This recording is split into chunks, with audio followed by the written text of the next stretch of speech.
Hello everyone, and welcome to today's session. My name is Jorge Agunica, and I work as a DevOps engineer for CodiLime. Hi, my name is Megara Ekonaik. I'm a global solutions architect here at Palo Alto Networks. Today we'll be presenting you how to deploy software next generation firewalls in the public cloud using infrastructure as a code within a span of a couple of minutes and covering day 0 and day 1 operations. Please remember that we do have a Q&A session at the end of the session. So please go ahead and if you have any questions, put them in the chat and we will take care of them and try to answer them to our best at the end of our session. And also this session will be recorded and will be available on our YouTube channel later. So kicking things off with our agenda today, we'll talk a little bit about why we actually need to automate software next generation firewall deployments in the public clouds and what are a few security shortfalls. We'll be talking a little bit about our target architecture today and how everything looks like. We'll also take you through our code development journey. And finally, towards the end, we'll be talking a little bit about how you can obtain support for open source modules that you can consume from our repositories. That being said, Megara, why don't you tell us a little bit about why we actually need to do this automation, why it's really recommended to do automation when deploying next generation firewalls in the cloud?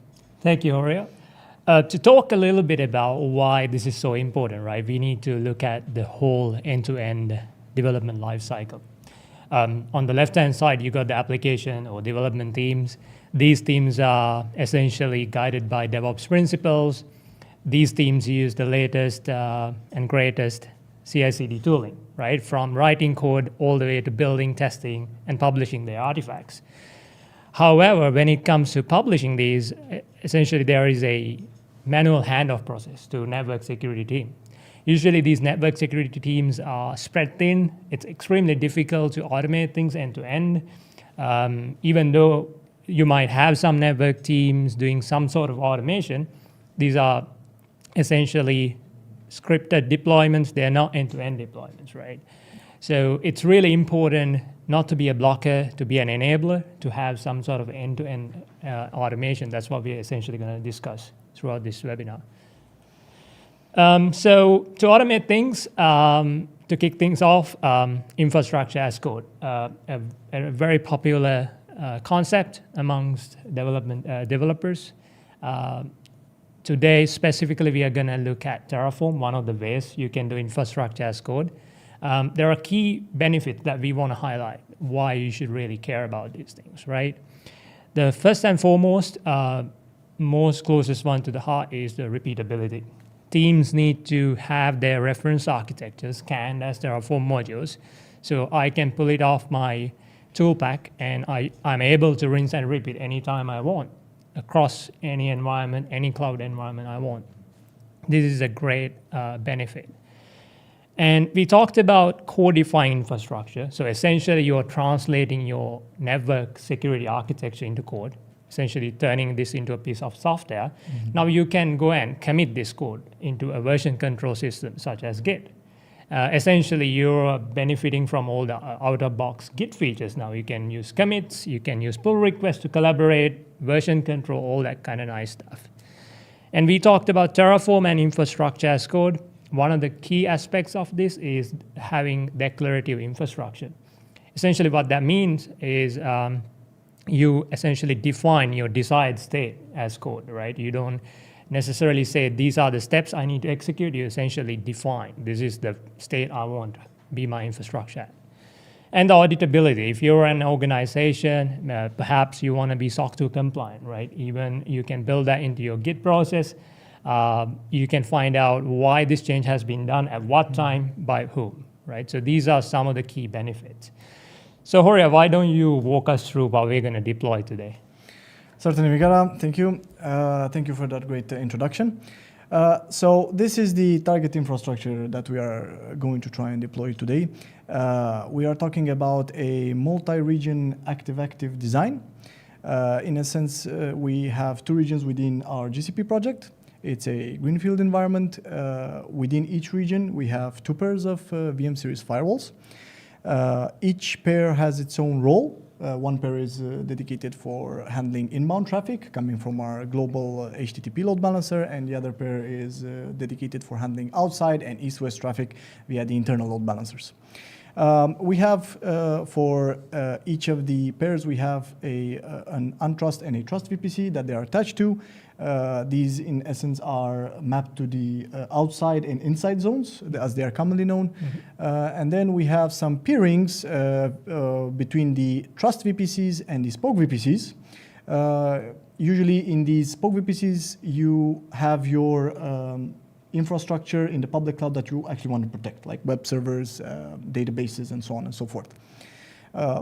Last but not least, we have the global HTTP load balancer that will take us to the closest region and will load balance traffic between VM series within that region. And if something happens to that region, it will take us to the next available region within Google's huge network. So since that we have now that we have discussed about this architecture, let's start to talk a little bit about what are the resources that we're going to deploy today. So we're going to start the deployment in a couple of seconds because it takes a little bit of time to deploy everything. We're talking about more or less 200 cloud resources, so that's quite a big amount of resources. And after the deployment is done, we're going to take a look at a few key metrics. Mm-hmm. One of them will be the resource creation time, which is how much time does it actually take for Terraform to deploy everything. The other will be the number of deployed resources, should be close to what we are targeting, 200, more or less 200 resources. And then finally, we'll be taking a look at how much time it actually takes for our entire network to be ready. Mm-hmm. So if the time it takes for the VM series to bootstrap correctly and be able to process traffic. Yeah, absolutely. So that being said, I will now switch to my terminal, and we can start our deployment. Before we do that, just to show everyone that we don't actually have anything here, I will do a Terraform state list. And we see that we do not have anything in our Terraform state file. Yep.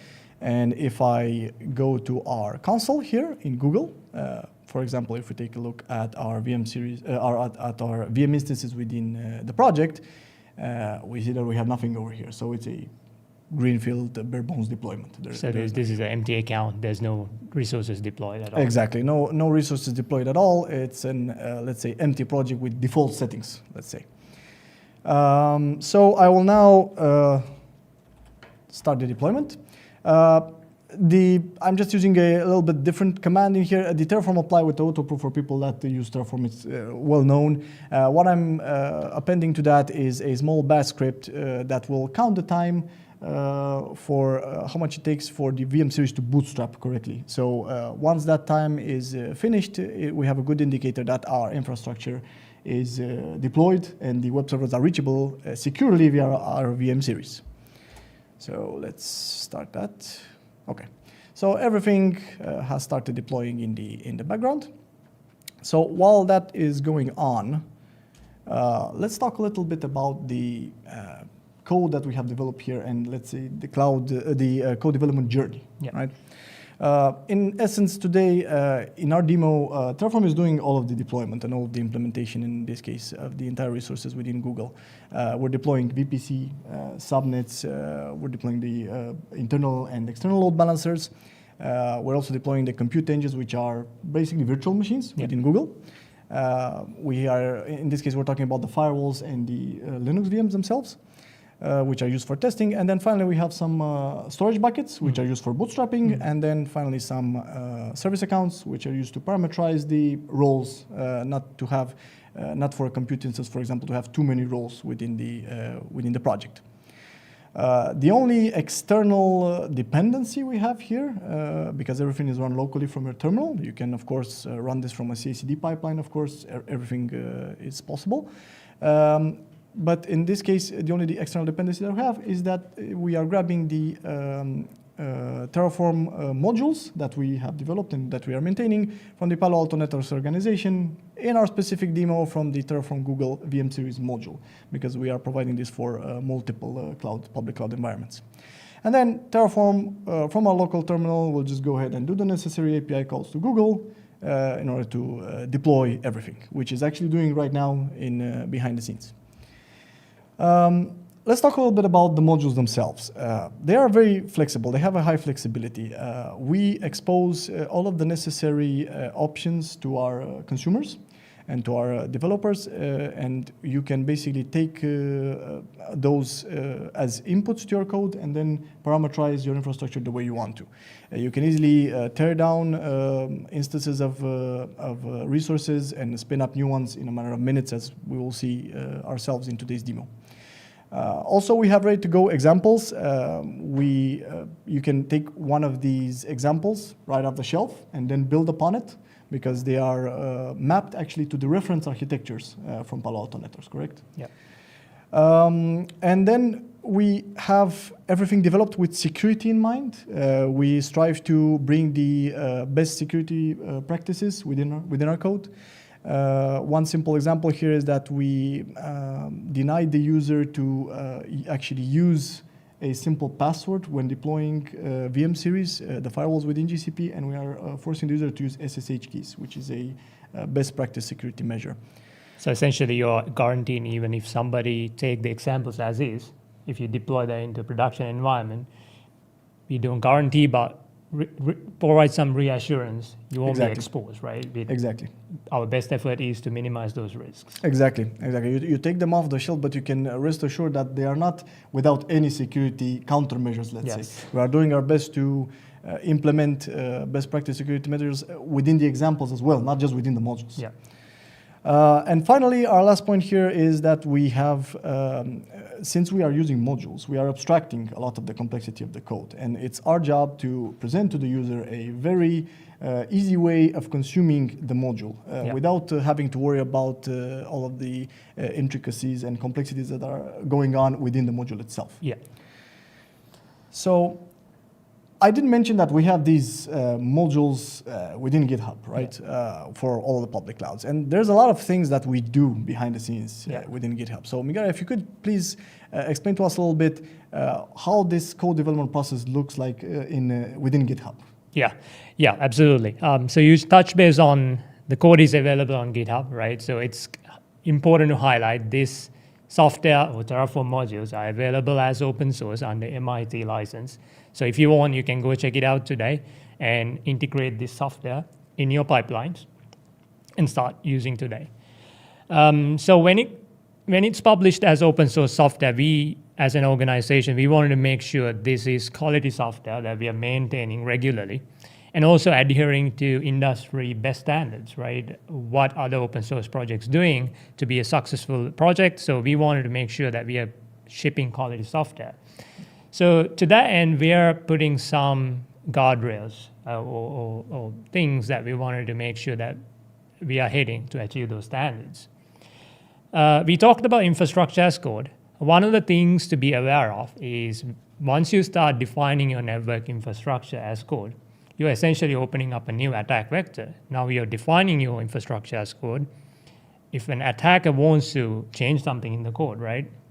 Or if there's a misconfiguration, you can easily propagate these changes to your production environment. So we want to make sure we scan this infrastructure as code. So we are using an open source, very popular open source tool called Checo to scan the code from all the way from the developer laptops through our CI/CD pipeline to our release process. The second key aspect, one of the biggest important thing for us is the reliability of this software. Mm-hmm. So how do we achieve this is we are leveraging one of the popular Terraform testing frameworks called TerraTest. Probably most of the Terraform practitioners are aware of. So we've written TerraTest in two stages. So we have unit tests written. So we test each module. You mentioned about the flexibility of these modules, right? So we wanted to test all the corner cases and make sure these modules are intended to work as intended. And then we also introduced some integration testing, which is essentially saying, you talked about examples. If a customer takes this code and it's deployed, we guarantee that it's going to work. So this is how we achieve that integration testing piece. So actually, in this case, you are actually deploying the examples, not just checking if the Terraform code is valid. That's a great point. Yeah. So essentially, during every release cycle, we are actually deploying our code or the Terraform modules and deploying actual infrastructure into actual cloud environments to ensure that we actually can deploy it. This is not just doing static code analysis or anything like that. This is proper deployment, right? Yeah. So we 100% guarantee you can take this code and put it into your production environment. That is great, yeah. And the last thing I wanted to highlight is any great software should come with great documentation, right? Just for that project to be successful, a developer should be able to pick that up, have a look at the README, should be able to start using it. So what we're doing is we're using Terraform docs, again, a way of programmatically generating the documentation based on the code that our developers put in. So you can go today and take a look at, and you should be able to identify where can I use this, what are the situations, what parameters I can change. All that documentation is built into the product, right? So these are some of the things that we do during our development progress. Yes, that's quite a lot of stuff going on behind the scenes within Absolutely. GitHub. So I think we can take a little bit of look on our deployment and see how things are going, maybe. Hopefully demo goes out with us today. Hopefully. It seems everything is still working, but we're on the right path. It seems that our Terraform resources have been deployed, and now we are running that small script I mentioned. Yep. That is actually measuring the time for infrastructure readiness. While that is still going on behind the scenes, why don't we take a look a bit at our code, Yeah, and absolutely. let's see what's going on behind the hood. So the files, the Terraform files that you see here on the left side, they are pretty standard, let's say. It's a best practice when developing Terraform code. Nothing fancy going on over here. But if you take a look at the modules themselves, so the way we are calling them, this in the end points out to the GitHub repositories where the code sits at in the end stage, right? Yeah. And then we are also pinning it to a specific version, which is usually a best practice when you're using outside modules for not just for Terraform, but for software development in general, right? So essentially you can guarantee that your piece of infrastructure is not going to break by the changes that we introduce later on. Exactly. So you do not want some of those skeletons in the closet to hit you when you least expect it. Yeah. So in that sense, we usually, and this is a best practice, pin it to a specific version just to avoid such situations. Within all of the instances of the resources here, you will see this iterator for each that we are iterating basically on some variables.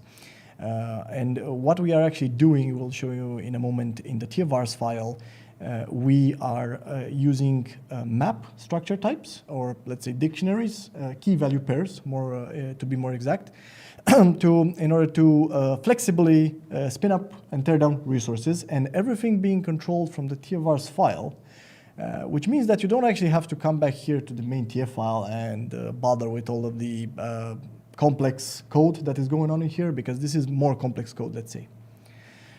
So after that, we are spitting up some XML and Bootstrap XML and initcfg files. These are files that are used by the VM series to bootstrap successfully. So it's within, you can find this within the Palo Alto documentation. These are the minimum files you would need to do a full bootstrapping.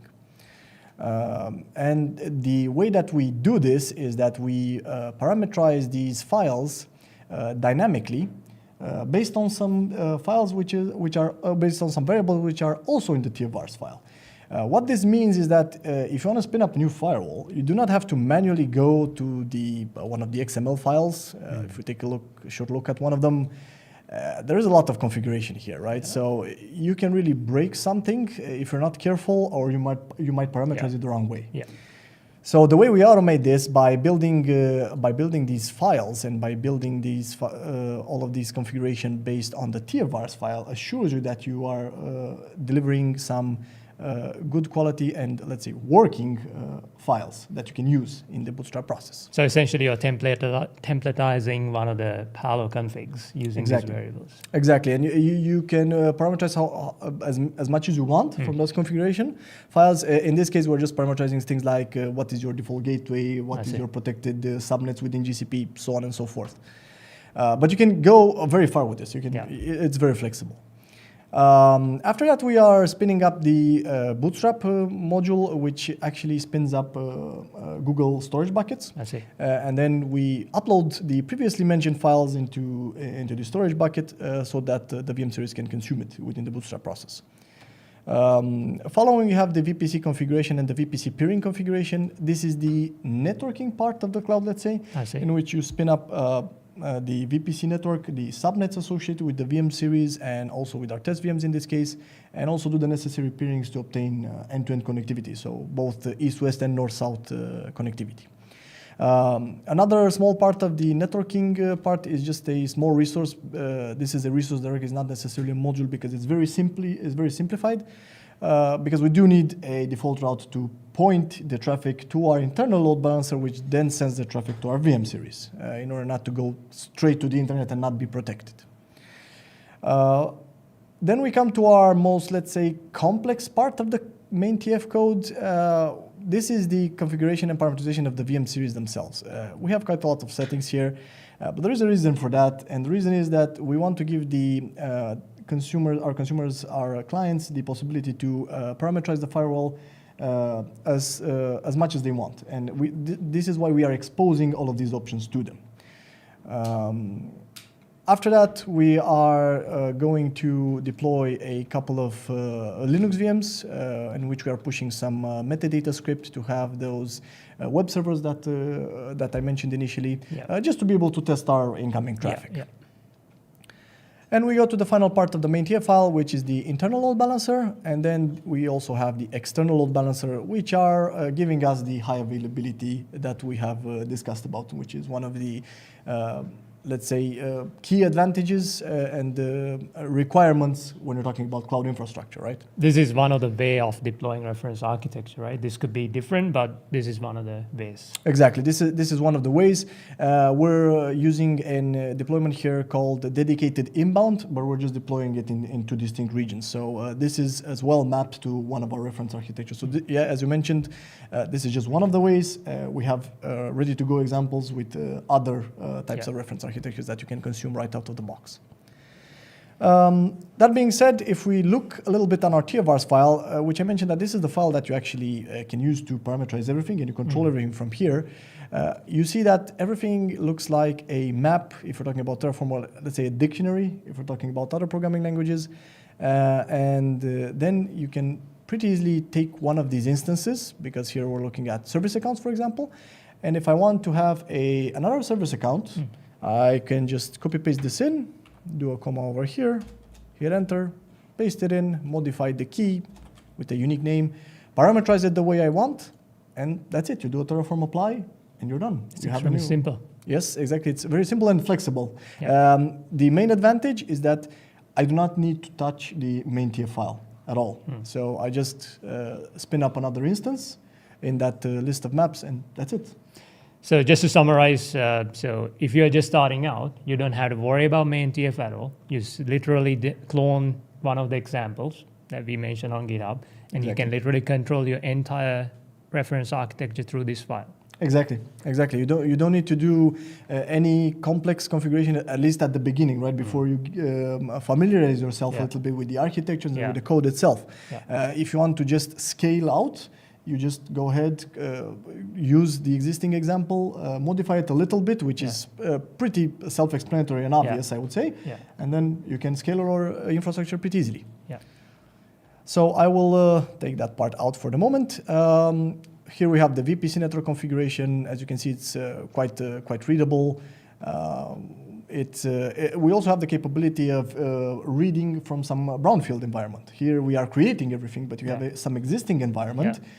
We can also, using data sources, read your existing configuration and use that to deploy the VM series. I guess it's super important, right? Because most of the time when you're starting the production, you don't have the luxury of deploying something into greenfield. Exactly. As a network engineer, probably you're dealing with an existing environment, so it's a nice feature to have, I guess. Exactly. Yeah, it is indeed very important because a lot of our customers, they're not at the beginning of the cloud journey. Yeah. When everything is greenfield, everything is nice Yeah. and Yeah. let's say easy. But when you're talking about brownfields, Yes. things can get complicated. But we actually do have that flexibility within our modules, and you can read upon existing infrastructure and use it to deploy the VM series. So essentially, you can have another team deploying VPCs for you, and you can use them instead of deploying everything from Exactly, scratch. exactly. Yeah, if you have let's say a networking team which handles that, and they do not want to give you access to even via infrastructure as a code to deploy something, you can read the existing infrastructure based on some key names. And you can use that to deploy the VM series with the Terraform, because otherwise Terraform needs to have that resource information somehow within the Terraform state file. So this is how most of the file looks like. There is quite a lot of configuration here. For example, you see the VM series configuration, specifically what is the bootstrap template mapping to obtain those bootstrap files. What are the private IP addresses, public, if you want a public IP or not on that specific interface, and so on. So it's fully flexible. You do not have to make every firewall the same. Yeah. You have full flexibility. Yeah. Coming back to our deployment here, seems everything has succeeded, and for now at least the demo guys are with us. It's your day. And we see that we have more or less 313 seconds. That's like 5 minutes and 13 seconds. That's right? extremely fast. Yes, and this is for the bootstrap process. And if we take a look at we should have it here, 4 minutes and 35 seconds. It's under 10 minutes, I would say. Yep. So under 10 minutes for day 0 and day 1 operations to Yeah. be fully successful. Yeah. We We talked about bootstrap process. Maybe for some of the viewers, we should clarify what bootstrapping means. Yes, of course, good point. So the bootstrapping process is the process in which the VM series firewall obtains its configuration when first booting up. This is a process that takes place only at first boot up. And then the VM series goes through some means, because we have multiple means of doing that bootstrapping. It goes in our case, for example, it goes to the bootstrap, to the storage bucket, and gets its configuration files from there. And this is done to have some day 1 configuration in there, so you don't have an empty firewall, so you just then you need to go ahead and click through it and configure it via CLI or some other means, right? Yeah. Here we have already ready to go firewalls. Yeah. So it's fully automated. Otherwise, its point is defeated, right? So you automate some of the part, and then network engineer has to manually log in, point, click, configure things. Exactly. Yeah, exactly. And using infrastructure as a code and using the way that we have developed the code, you can make sure that you do not have any mistakes in there, right? Because we do all sorts of validation on the variables. So we have around more or less 10 minutes for the entire deployment for full end-to-end traffic readiness, right?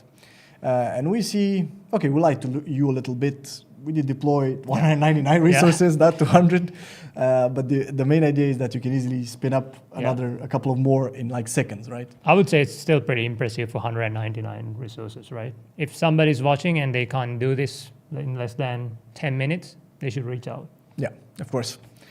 Now, everything is fine from Terraform's perspective. Let's see if it actually works, right? Yeah. So hopefully everything works. Here we see the global HTTP load balancer IP address that has been assigned by Google for us.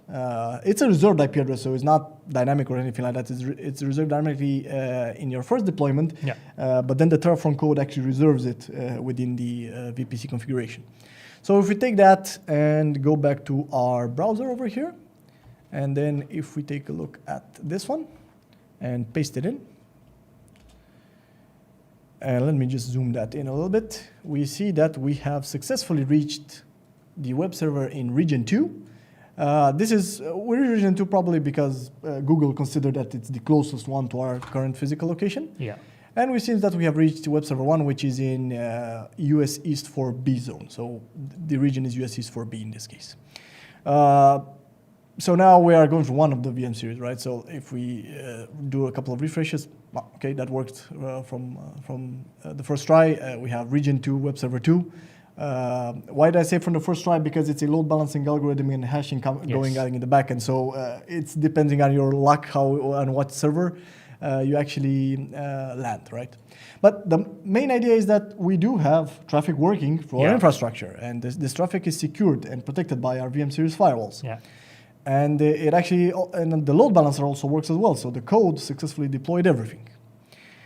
But there's one other thing that we should actually test before, let's say, wrapping things up with the demo itself, and that is the resiliency. Yeah. So we do have local region resilience, right? Absolutely. Because it does load balance between web server 1 and 2. What about cross-region resiliency?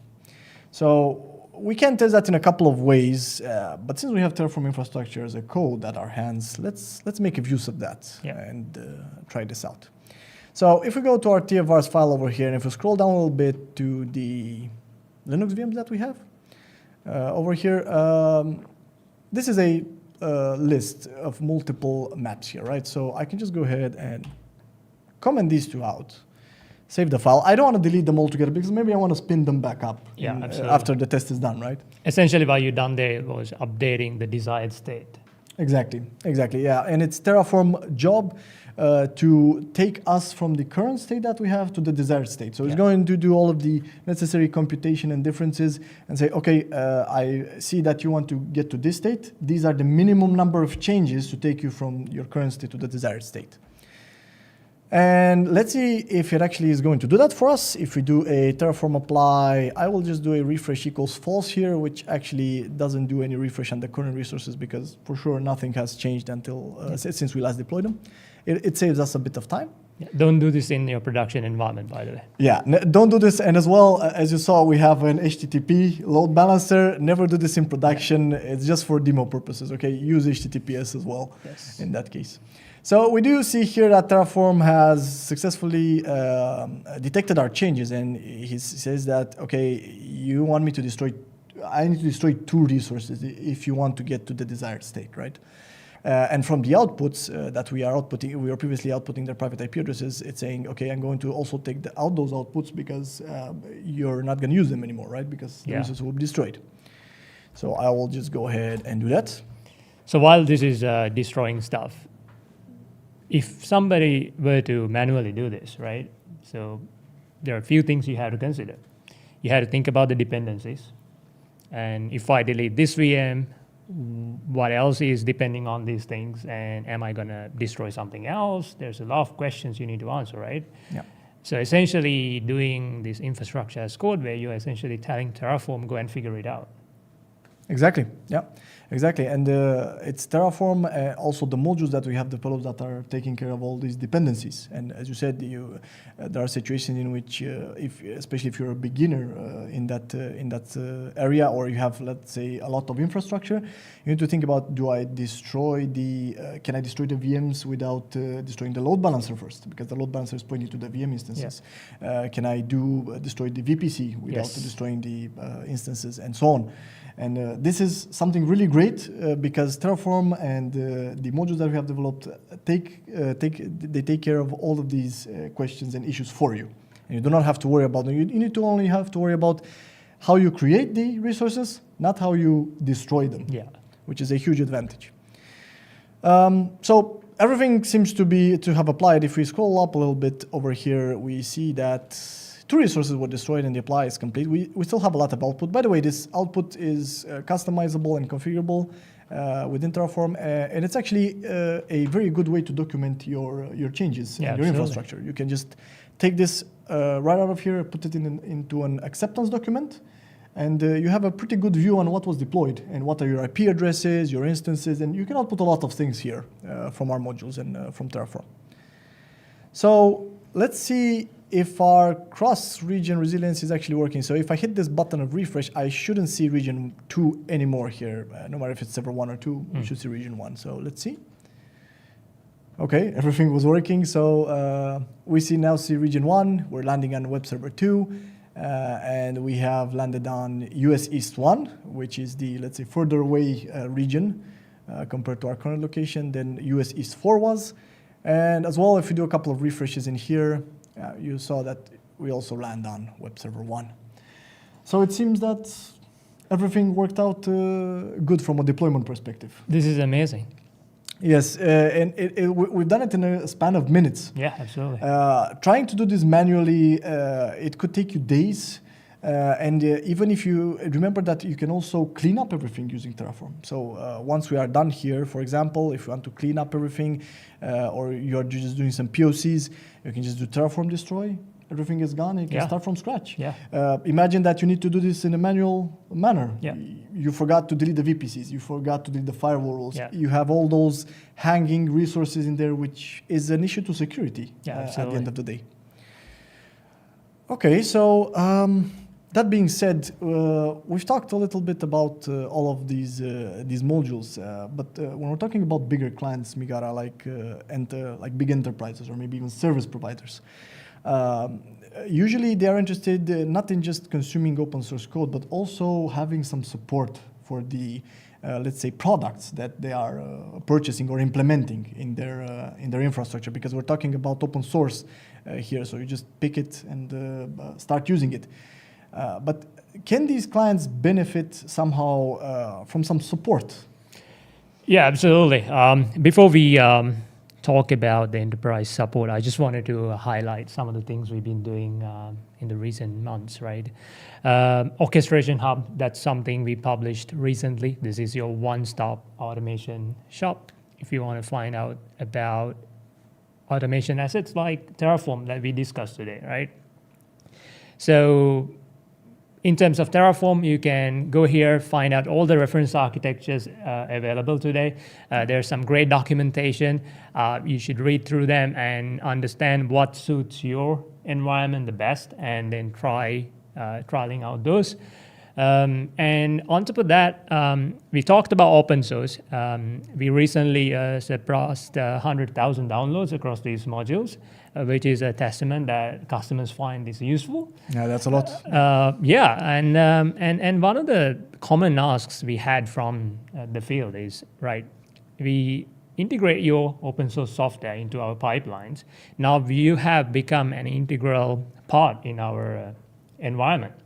So we want to have some type of enterprise support wrapper around this. So what we've done, we recently introduced a Terraform support skill, which essentially addresses this concern, right? So if you're an enterprise customer who has support contract with us, you are able to open a tag case the same way you would have done with our product. So essentially those tag cases will come to the development team who's looking after these modules, and we should be able to answer your questions or fix bugs in an effective manner. So this puts enterprise customers at ease. So this is something we introduced recently. Yeah, that's something really powerful when talking about big clients that are and enterprise clients with, let's say, large infrastructures, especially because they want to be really assured that if something goes wrong with their deployment and their code, for example, they should have some backup from someone. And, to have someone to ask for some issues, for some resolves to their problems, right? So for some answers, basically. Absolutely. Great. So that is one very powerful thing. As a conclusion? Yeah, to wrap up, so hopefully we managed to convince you deploying 200-something resources, a powerful reference architecture in just around 10 minutes. Yep. So this is just to demonstrate you can essentially become an enabler, not a blocker. Even though you are spread thin, you can define your network infrastructure as code and deploy them fast. And essentially enhances security measures as well. This is a key aspect that people need to understand. There's this idea about moving your workload to cloud. It's going to give you this invisible security, right? You go to cloud and you're secure by all means. And however, if you look at the recent attacks like Log4j, there's a common denominator, which is the network. So that shows how important it is to put network security into your cloud workloads as well. So this is the way you can inject network security into your environment and make sure your workloads are protected. Yeah, that's extremely powerful. And also, let's remember that we're doing automation here. So one of the main topics main benefits that we are achieving is that we lower and minimize the human errors, right? because as I've mentioned previously a couple of times, there is a big amount of complexity going on within the modules themselves. But you can rest assured that you have a professional team of developers that are looking after those modules and the code within it in order to facilitate reducing these human errors for our clients. Yeah, absolutely. So I think we can go to the questions and answers. Maybe we have a few questions for our from the audience. Yeah, absolutely. Okay. So where do you keep the dependencies? So you want to answer that, or if you want to take it? Okay. So regarding the dependencies, Terraform handles part of the dependencies naturally, right? Because we have the dependencies are handled within the Terraform based on the Golang code that is developed in behind the scenes. So the fact that you are referencing one resource within another resource, it's actually natively taken care of. Terraform actually natively takes care of the dependency that way. And there is no need to put these dependencies in some sort of list or something like that, right? So it's natively taken care of. That is part of it, and there is also part of the dependencies that we are taking care of in the modules themselves. So this is wrapped up within the module. And you do not have to worry about what's going on with the dependencies within the module itself. Yeah. That's mainly how it looks like from a dependency perspective. So there isn't any, let's say, proper place to keep it. From the modules, it's within the module code. Yes. When talking about Terraform itself, it's natively done by Terraform. So just the fact that you're referencing one resource within another resource, Terraform automatically knows, okay, I need to spin up resource 1, and then I can go ahead and spin up resource B because it's dependent. Yeah. Essentially, if you're using one of the examples as is, you really don't have to worry about the dependencies, right? Yeah. Because we've done the work for you.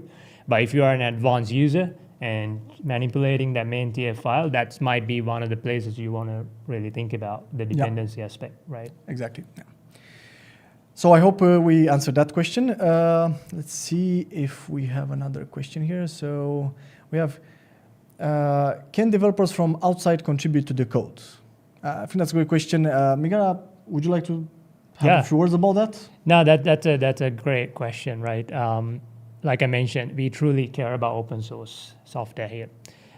So like I mentioned earlier, if you find any feature enhancements or if you find a bug, we welcome all pull requests from the public. You just need a GitHub user account. We manage all our software on GitHub. So we have a contributing document in there as well. If you want some familiarization around it, feel free to send any raise any issues. We are even more grateful if you can do a pull request. So the bigger the community is better for us. Yeah, that's exactly right. Okay, let's see if we have any other questions. I think we're good for now. So to wrap things up, thank you everyone for your time today and for attending the webinar. And thank you, Migara, for being with us today here. Been a pleasure. Thanks for having me. Thank you, and we'll see you on the next one.